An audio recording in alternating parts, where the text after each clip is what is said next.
Oi, pessoal. Espero que estejam todos bem, como sempre. E vou começar a gravar aqui a nossa aula de Cinema 4D de hoje. E eu vou mostrar para vocês um recurso que é muito legal, muito prático, fácil de usar e que resolve muitos problemas simples de animação, né? Muitas vezes, para você animar um objeto, você não precisa necessariamente rigar ele, né? Ou seja, criar um esqueleto nele e criar controladores e tal. Algumas animações elas podem ser resolvidas simplesmente com o uso de deformação. Então você pode, por exemplo, torcer um objeto, né, dobrar ou fazer ele ondular ou mesmo esmagar ele, né, e sem ter que necessariamente irrigar, né, para fazer às vezes alguma coisa amassando, alguma coisa assim, né. E também pode ser usado para modelagem, né? Vocês podem usar esses recursos de deformação. Às vezes é mais simples, por exemplo, essa forma aqui, né? Você conseguir uma forma twisted, né? Quer dizer, ela está torcida, né?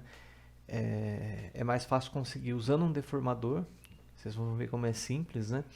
Do que do que modelando, né?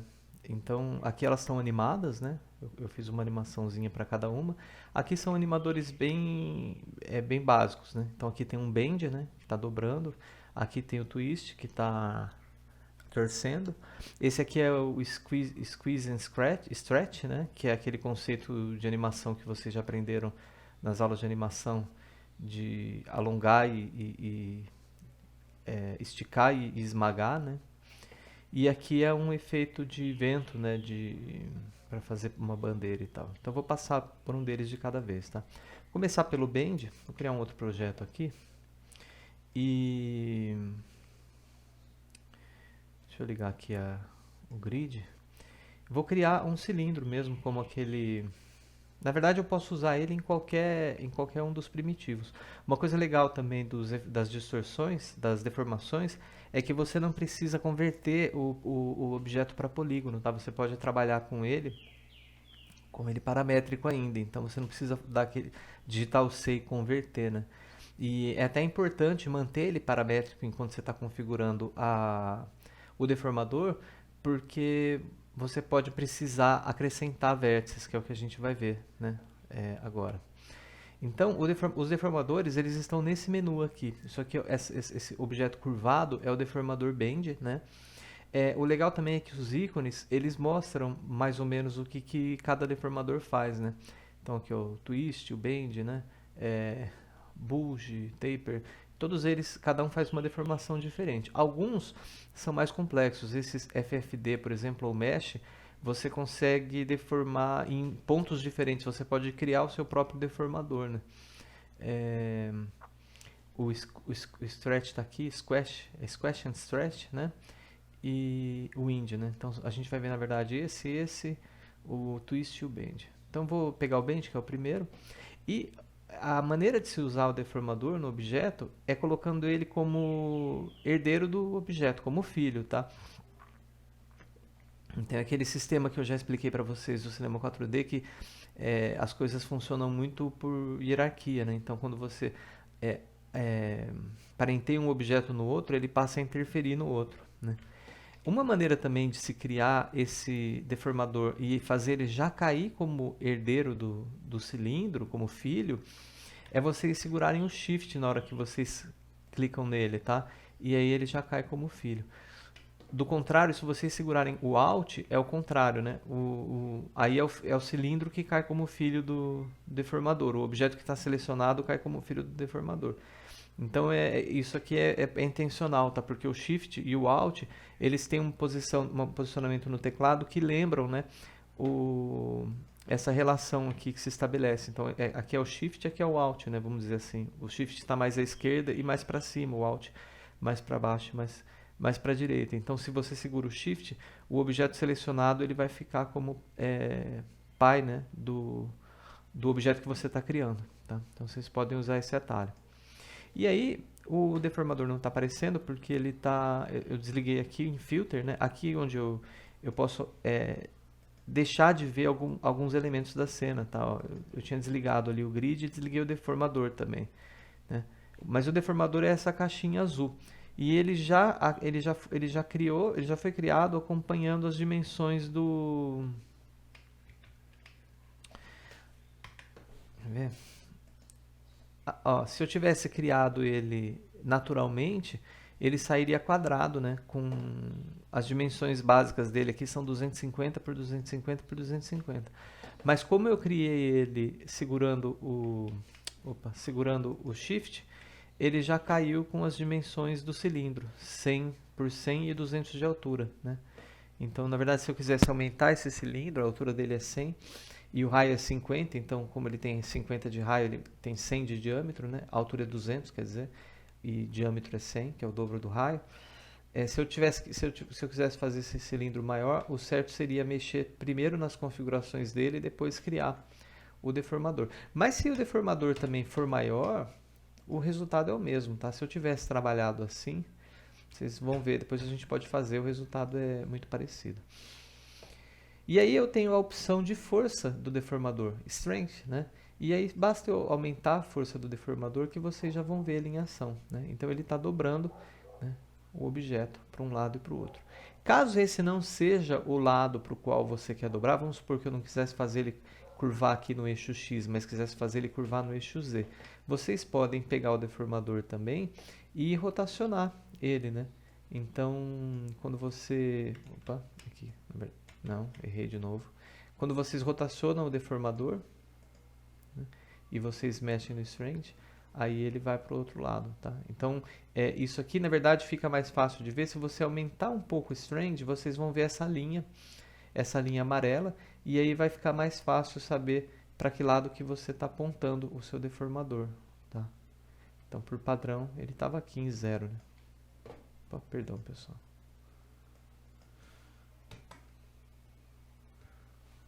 Por padrão, ele estava aqui em 0.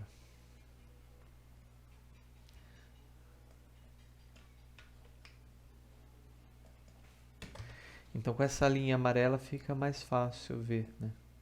E aí vocês vão notar algumas coisas. Primeira coisa que eu acho que é mais notável é que o objeto ele está ficando todo... Na verdade, ficou meio parecendo um dedo, né? Porque ele está todo cheio de ângulos, né? Então tem uma linha reta aqui, outra aqui e aqui meio curvado. E isso se deve à geometria do objeto, à geometria do cilindro. Então, como eu disse, como a gente ainda não converteu ele para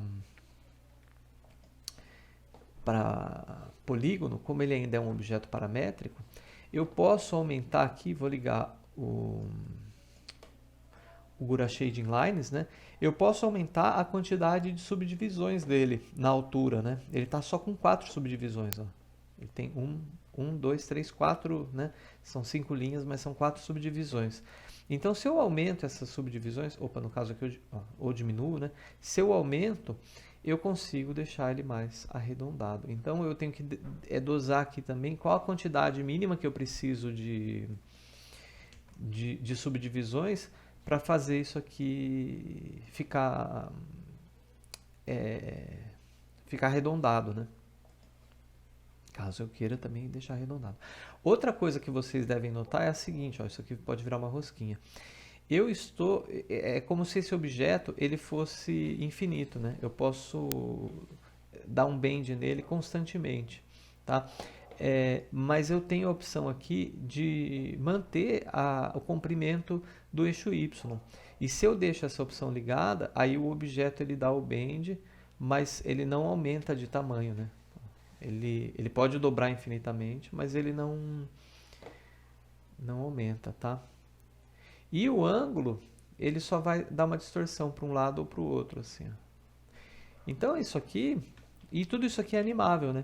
Então, se eu quiser fazer, sei lá, tipo, como se fosse uma minhoca espacial, alguma coisa assim, uma coisa que fica se curvando, né? Que é o que eu fiz ali? Vamos fazer, ó. Então, vamos fazer, por exemplo, ele vem aqui de menos 140, eu crio um keyframe aqui. Tudo isso aqui é keyframeável, né? Então, eu crio um keyframe aqui de 140 e lá em 60 frames Vou diminuir para 60 aqui a duração do meu work area, né?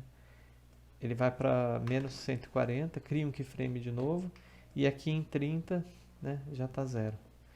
Só que aí tá meio lento, né? Tudo bem. Eu vou animar também o ângulo dele, né? Vou fazer ele como se estivesse procurando alguma coisa aqui. Vamos ver. Aí.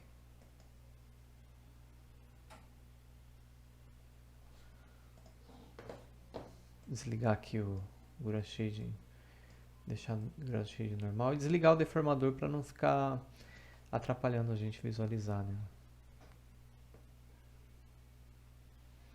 Isso aqui vocês podem fazer também com um texto, tá? Se vocês quiserem fazer uma animação de texto que ela curva com qualquer coisa, né? E, como eu disse, vocês podem usar para modelado. Então, vamos supor que eu quero fazer esse modelo aqui, né? Ele curvado assim. Eu aplico o Bend e depois eu venho aqui no menu Objeto, né? E eu dou corrente State to Object. E aí eu posso até deletar isso daqui, ó. E aí ele pegou o estado corrente, né? O estado atual do objeto e transformou num objeto. E agora ele é poligonal, agora ele já não é mais paramétrico, né? Então agora eu tenho aqui como acessar os vértices dele e tudo mais, né? Tá? É uma forma de modelar também. Às vezes quer fazer, vamos supor, uma alça, né? Uma alça de uma mala, alguma coisa. Você pode fazer desse jeito. Você não precisa. Você faz um cilindro, aplica um bend e dá corrente state to object, né? E você vai ter esse formato. O próximo era o cubo, mais simples, né? Então pego o cubo aqui, mesma coisa. Vou criar o twist, né? Então apliquei o twist nele. Deixa eu ligar aqui de novo o deformador. O deformador, como eu criei a partir do cubo, a gente não está nem vendo ele porque ele ficou exatamente com as dimensões do cubo. Ó. Ele está com 200 por 200 por 200. Estou dando um respiro nele aqui para a gente ver ele, né? Mas quando eu criei, ele ficou com a dimensão exata do cubo, então meio que a gente nem vê ele, né? E aí, simplão, né? É só girar, aumenta o ângulo e ele dá o twist, ele torce o objeto, né?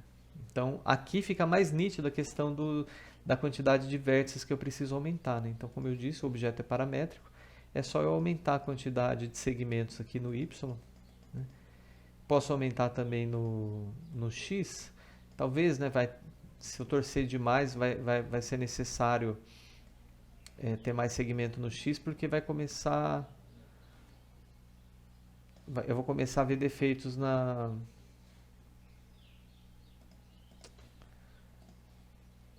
na verdade não. Na verdade eu só preciso de... É tudo Y aqui, né?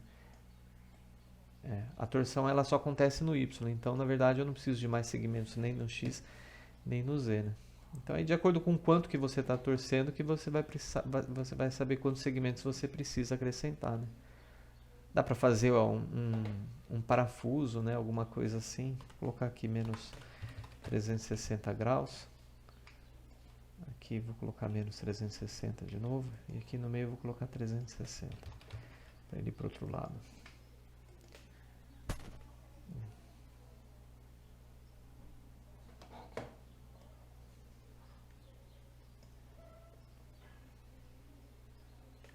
Então, novamente, se eu quiser, vamos supor, um parafuso, um objeto helicoidal, alguma coisa assim, né?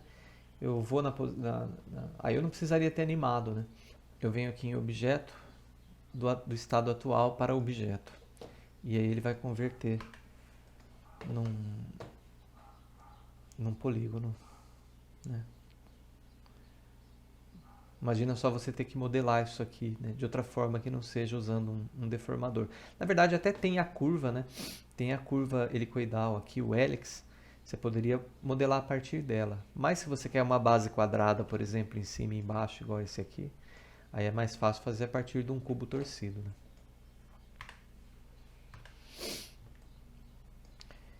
Aí a bolinha, esse aqui é o mais, acho que é o mais relevante para vocês, né? Porque é uma animação bem clássica.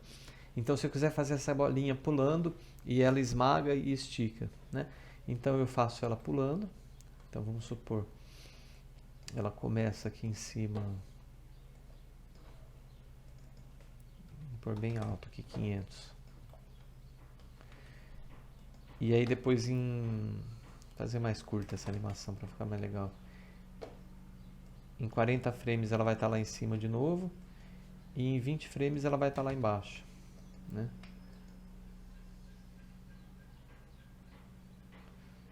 Meio lenta ainda, né? Vamos fazer com 30. 15. Vocês podem puxar os keyframes por aqui, tá? Pela timeline, não precisa abrir o editor de animação nem nada, né? Se for só para ficar puxando o keyframe. Então a bolinha está pingando. Então eu vou pegar ela na hora que ela está aqui embaixo e vou acrescentar o Squash and Stretch, né? Não estou vendo ele porque ele está desligado aqui. Ah não, está ligado.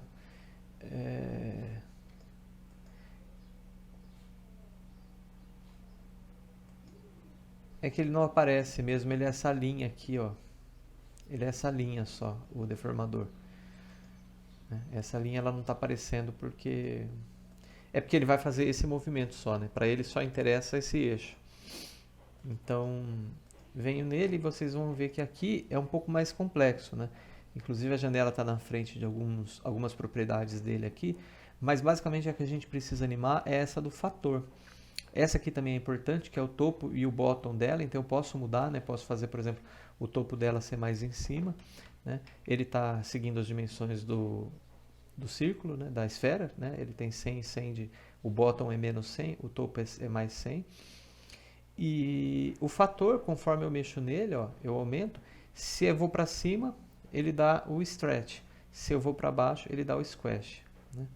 Então eu tenho essas opções aqui, tá? Então vamos supor aqui embaixo, só que aí eu preciso de novo, ó, aumentar. Então vamos supor que ele vai distorcer até aqui, assim, né? Tá bom, 75. Eu preciso aumentar a quantidade de segmentos da esfera, tá? Uma coisa que é importante falar sobre essa esfera é o seguinte, olha só. Essa esfera, por padrão, ela vem com 16 segmentos, né? Só que ela tem essa opção Render Perfect. Na hora de renderizar, ele acrescenta vértices e suaviza essa esfera. Mas é porque ela tem uma geometria totalmente regular, né?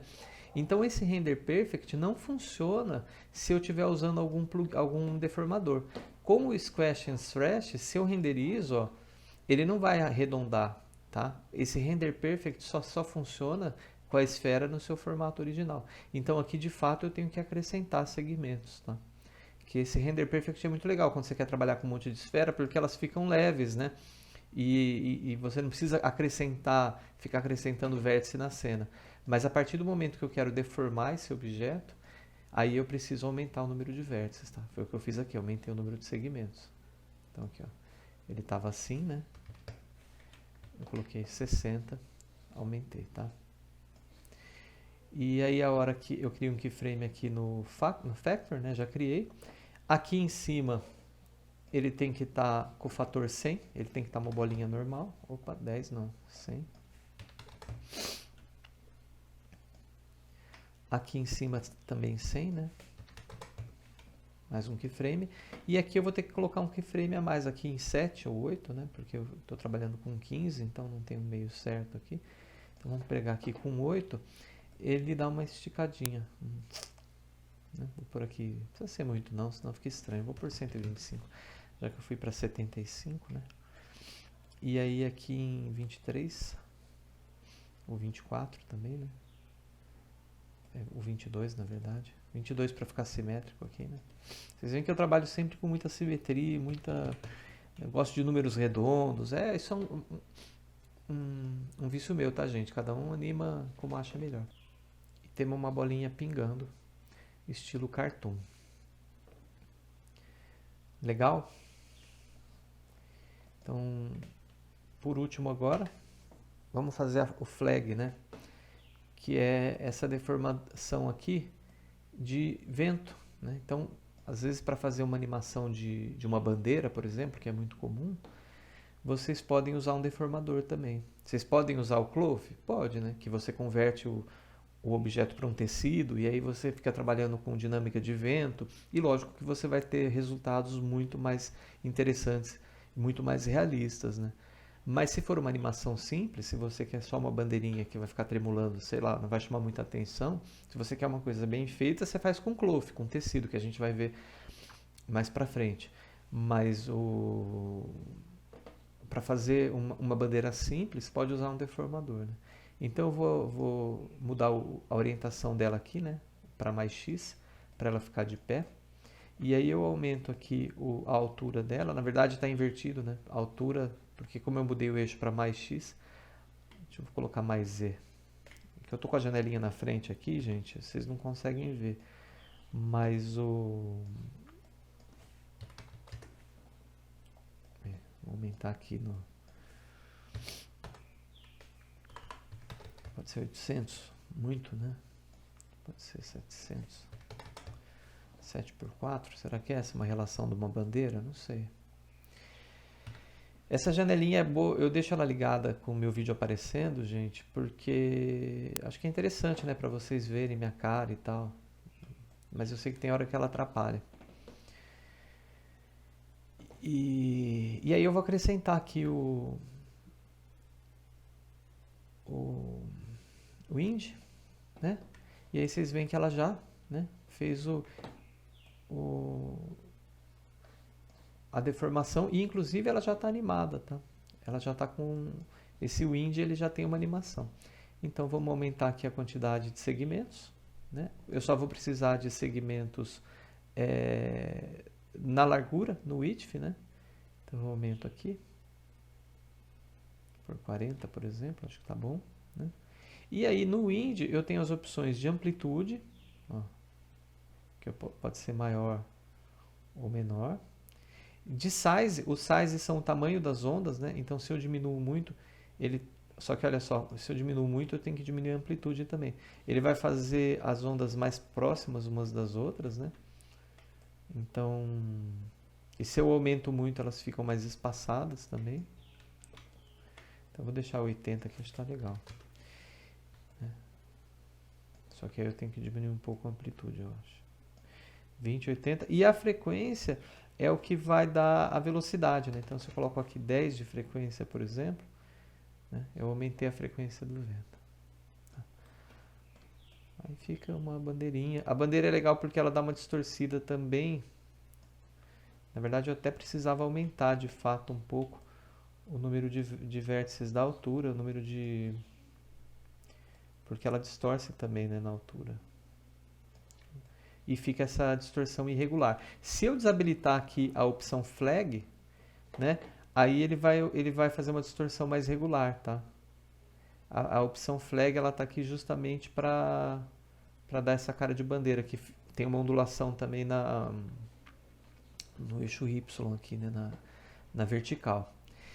Aí, uma coisa que é legal, no caso dessa flag, e que é importante falar que eu não falei até agora, todos esses deformadores, eles também têm um fall-off. A gente viu o fall-off quando a gente fez animação de texto. Para quem não assistiu ainda, é a 2 aulas atrás, tá? Aula 5, acho que é. Que tem a gente trabalhou com os effectors. E os effectors, que ficam aqui dos MoGraphs, né? A gente usou esse plane effector. Eles têm um fall-off. O fall-off, ele vai delimitar a área de atuação do effector. E o fall-off aqui no caso vai delimitar também a área de atuação do deformador.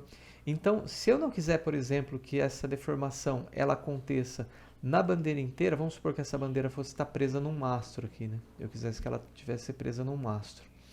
Vou criar um mastro aqui para ela. Um cilindro aqui, né? Vou diminuir o raio dele e aumentar bem a altura dele aqui, né? E jogar ele aqui para a esquerda. Qual que é o tamanho? A gente pôs 700 no plano, né? Então ele vai estar a 350 aqui. Por isso que eu gosto de trabalhar com valor exato, né? Porque aí a gente consegue ter... Então vamos supor que fosse ter um mastro aqui. para essa bandeira. Eu posso limitar aqui com o fall off, então eu crio o tipo do fall off. Aqui eu vou tampar bonito para vocês, tá, gente? Deixa eu ver se eu consigo tirar essa janela. Não, vou puxar ela um pouco mais para cá só para vocês verem. Pronto. Aqui, ó, eu escolho o tipo do fall off. Na aula de texto eu até falei um pouco assim, tem que aprender a usar isso aqui. Vocês têm que, se vocês forem trabalhar com isso, perde um tempinho aqui experimentando, tá? Mas na verdade, basicamente, não é o formato do fall off, embora tenha alguns que estão, por exemplo, um Python Field. Um Python Field é para você trabalhar com linguagem Python, né? Para você trabalhar com script. Tem o Fórmula, que também é para trabalhar com fórmula matemática, tem o Random, mas tem alguns que são só pela geometria, né? Então é um campo no formato de um cubo, do formato de uma cápsula, de um cone, né? No caso aqui a gente precisa de um campo linear, tá? E aí o campo linear, ele está aparecendo aqui, ó, esse rosinha, né? Só que aí, ó, eu coloquei o campo linear, só que aí ele interrompeu desse lado, né? Então eu posso pegar essa ordem dele aqui e inverter de mais x para menos x, tá? E aí ele vai agir daqui para frente, né? Então eu venho com isso aqui mais para a esquerda aqui, ó. E aí ele vai agir só a partir do mastro, né? Então, se eu deixo ele aqui assim, pode ser um pouco mais para cá. Aí, ele vai agir a partir do mastro, o ind, né? Tudo bem, gente? Legal? Bem útil, né? E bem simples de fazer. Então, para quando vocês forem pensar em animação, vou baixar um pouco aqui o mastro, né? Para quando vocês forem pensar em animação,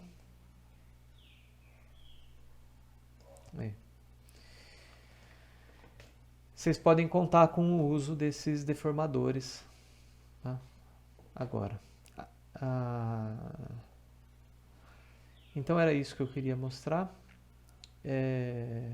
A gente se vê na próxima aula. Obrigado a todos.